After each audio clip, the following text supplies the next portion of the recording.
Son verdaderamente conmovedoras las palabras de Jesús que escuchamos en el Evangelio de hoy, martes, y de una hondura, de una ternura, de una profundidad que a todos nos deberían de conmover, pero me parece que estas palabras deben de resonar en el corazón de un obispo, en el corazón de un sacerdote con una fuerza verdaderamente esplendorosa.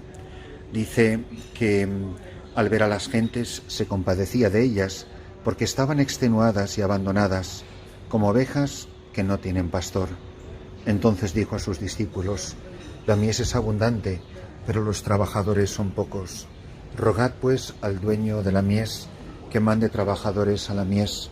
Uno se queda verdaderamente impactado de pensar de dónde Jesús pudo sacar tanta serenidad interior. Acababa de curar a un endemoniado, acaba de liberar a una persona de la opresión del demonio, y no tienen otra ocurrencia los fariseos que decir, este echa los demonios con el poder del jefe de los demonios. Jesús recorría todas las ciudades y aldeas enseñando en sus sinagogas y anunciando el evangelio del reino y curando todas las enfermedades y todas las dolencias. Mirad, qué contraste, cómo puede haber tanta malicia en el corazón de gente religiosa. Dice que Jesús pasaba por las aldeas haciendo el bien, anunciando el reino de Dios. La gente, cuando ve que expulsa al demonio, dice: en aquel tiempo llevaron a Jesús un endemoniado mudo, echó al demonio y el mudo habló. La gente decía admirada: nunca se ha visto en Israel cosa igual. En cambio, los fariseos decían: este echa a los demonios con el poder del jefe de los demonios. Qué cosa tan grotesca que una persona haga el bien y sea acusado de haber hecho el bien por el poder de Satanás. Y uno piensa, ¿pero es posible que en gente religiosa pueda haber tanta malicia y tanta maldad?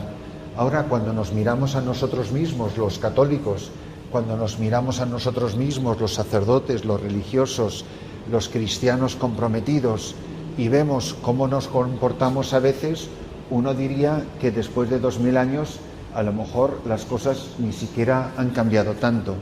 Por eso nos viene a todos bien el caer en la cuenta, el reflexionar, el descubrir con toda la hondura de la fuerza de la palabra de Cristo que muchas veces nosotros nos dejamos llevar por esta misma malicia. Vemos a gente hacer el bien, por ejemplo, en los diferentes movimientos que hay en la Iglesia. Hay gente que no pertenece a mi grupo, que no pertenece a mi movimiento, que no está en mi misma comunidad, que no sigue, entre comillas, mi misma espiritualidad. Y soy incapaz de admirarme, de maravillarme de las cosas maravillosas que hacen las personas que son de grupos o de espiritualidades o de corrientes o de doctrinas, me da igual, llamarlo como queráis, porque no son de los míos, porque no son de los nuestros. ¿Y cuántas veces hablamos de nuestro grupo, de nuestra espiritualidad? Son tantos que ni los voy a mencionar por su nombre, son tantos que nos cuesta tanto decir qué maravilla lo que hacen estas personas que piensan de un modo diferente, que no practican la fe de la misma manera que lo hacemos nosotros, que a lo mejor tienen estos detalles litúrgicos que son específicos a ellos.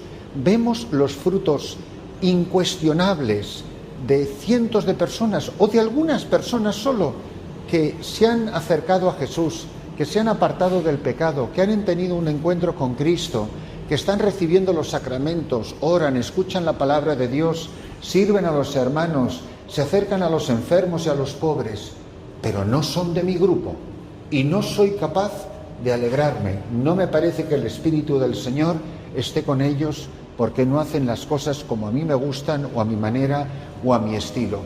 Y estamos enzarzados en pequeñas riñas, en pequeñas estupideces, en pequeños detalles que son completamente absurdos, cuando, como bien dice el pasaje del Evangelio de esta mañana, hay toda una mies, un campo gigantesco, un océano pacífico de mies, que nadie ha escuchado la palabra Jesús, gente que no conoce a Jesucristo, a las que nunca se les ha anunciado el Evangelio. Os estoy enviando esta homilía recién llegado a Sudán del Sur, donde no hay electricidad, no hay medicinas, no hay médicos. Tenemos millones de personas abandonadas, Es un país que tiene millones de desplazados en campamentos de refugiados, gentes aterrorizadas, que lo han perdido todo, que han huido de sus casas, de sus pueblos.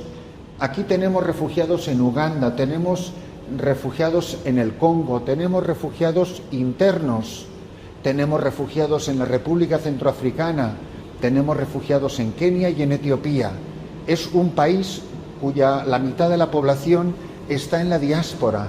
¿Vosotros os creéis que estas personas se van a estar entreteniendo en estas minucias absurdas con las que nos peleamos nosotros en la Iglesia? Cuando hay una mies gigantesca, millones y millones de personas, en su grandísima mayoría, este es un país católico, y en su grandísima mayoría están perdidos en campamentos de refugiados, y no hay un sacerdote católico que vaya a celebrarles una misa o un sacramento.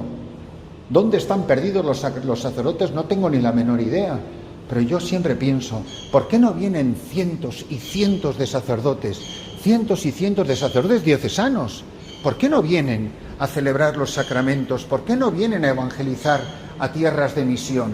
Hay tanto sacerdote vago que no hace nada, que sabe Dios dónde va a ir a pasar el veraneo. Hay tanto sacerdote que se levanta a las 9 y a las 10 de la mañana. Hay tanto sacerdote en clases de inglés y en gimnasios y en haciendo aeróbics y pilatos porque se mueren del aburrimiento. Hay tanto sacerdote de misa y olla.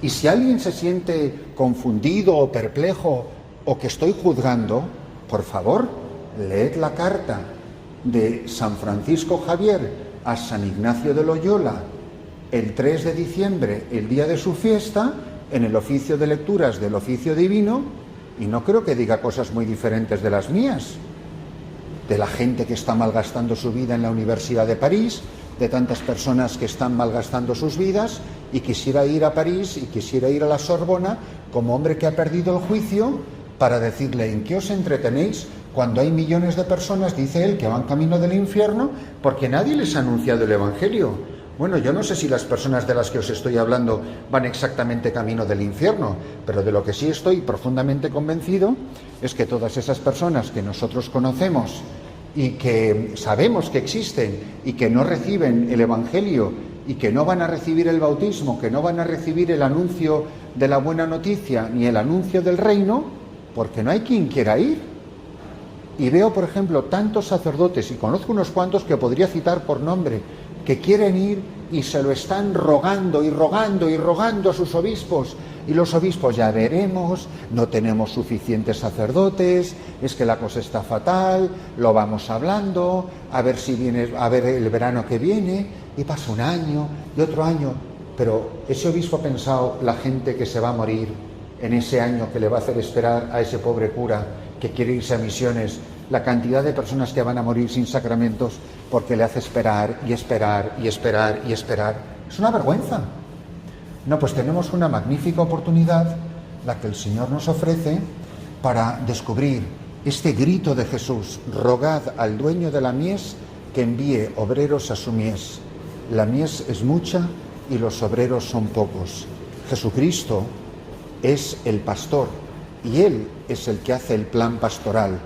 Y Él, que ha venido a salvar al mundo, no quiere salvarlo sin nosotros. Y el Evangelio, gracias a Dios, solo puede llegar en el corazón de los misioneros, en el corazón de los católicos, en el corazón de los evangelizadores. Si tú no vas, Él no va. Si tú no anuncias, ellos no escuchan. Y si ellos no escuchan, no reciben al Espíritu del Señor. Por eso, que nos queme el corazón, que nos arda. A mí me gustaría saber a cuántos obispos y a cuántos sacerdotes les duele lo que le duele al corazón de Cristo. Al ver a las gentes, se compadecía de ellas porque estaban extenuadas y abandonadas como ovejas que no tienen pastor.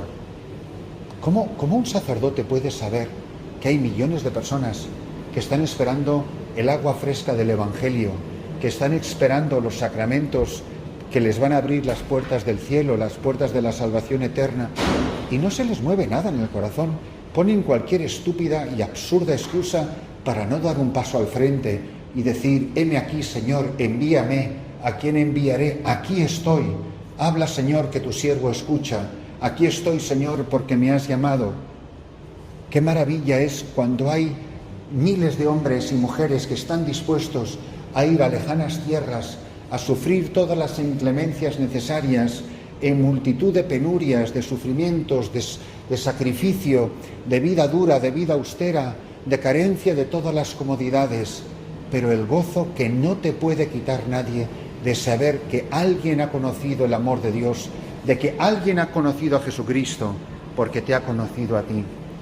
A mí me duele el corazón cuando sé que hay tantas ovejas extenuadas, porque estaban extenuadas y abandonadas como ovejas que no tienen pastor. Hay millones de ovejas que no tienen pastor y hay bastantes pastores que no tienen ovejas. A mí me parece que este evangelio le tenía que doler en el corazón a los obispos, le debería de doler en el corazón a tanto cura y a tanta monja que sabe Dios en qué se entretiene y en qué se le va la vida. Y sobre todo, debería de haber tantos jóvenes aporreando las puertas de los seminarios, debería de haber tantas chicas aporreando las puertas de los conventos, diciendo, ante tanta oveja que no tiene pastor, ante tanta oveja extenuada y exhausta, desorientada y perdida, heme aquí, Señor. Habla, Señor, que tu siervo escucha. ¿A quién enviaré? Envíame a mí, Señor. Y que nadie se quede sin conocer a Jesucristo por culpa tuya o por culpa mía.